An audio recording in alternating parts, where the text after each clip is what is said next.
Hello friends, I have asked a question at the end of this story, the answer to which you will find in this story itself. Whoever gets the answer, please tell us in the comments. The Policeman is a scary story about a man who comes home late from work and has an encounter in the elevator with a suspicious individual. This is based on a popular urban legend from Japan and Korea. A few years ago, I lived in a large apartment complex in the city. The building was 10 stories high and my apartment was on the 8th floor. It was a bad area, with a lot of crime. I was planning to move out soon, so I never bothered to get to know any of my neighbors. One Friday night, I came home from a hard day at work and I was feeling very tired. I got into the elevator and pressed the button for my floor.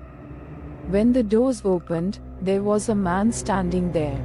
He was dressed in a long overcoat and his hat was pulled down low over his eyes.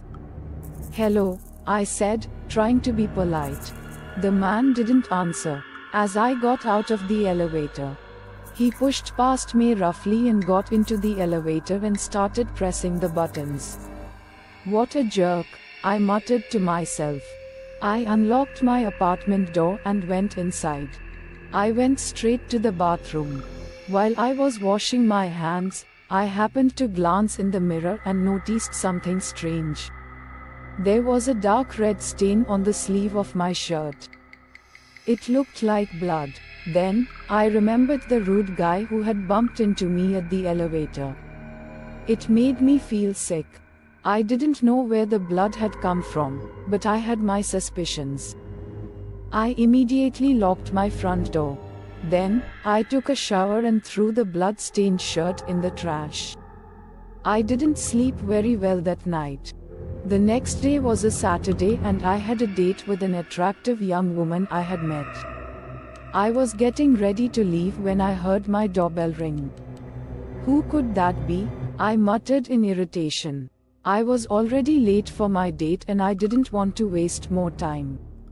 Peering through the peephole, I saw a policeman standing outside. "What is it?" I asked loudly, through the door. "I'm sorry to disturb you, sir," he said politely. "I wanted to ask you some questions.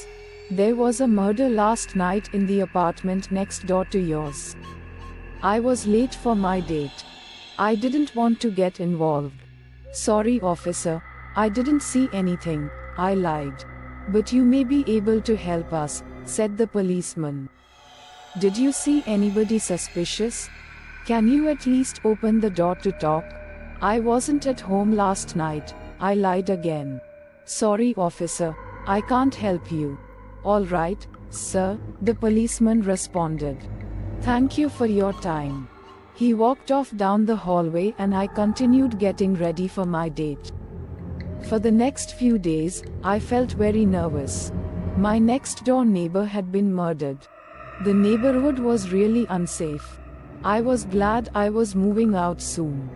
I also felt very guilty about lying to the policeman. After all, I had seen the murderer.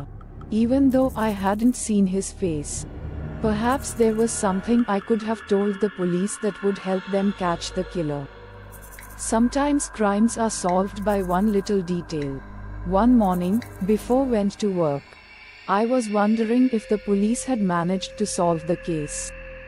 I turned on the TV and watched the news, but they didn't mention anything about the murder.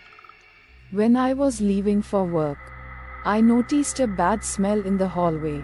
It seemed to be coming from the apartment next door to mine.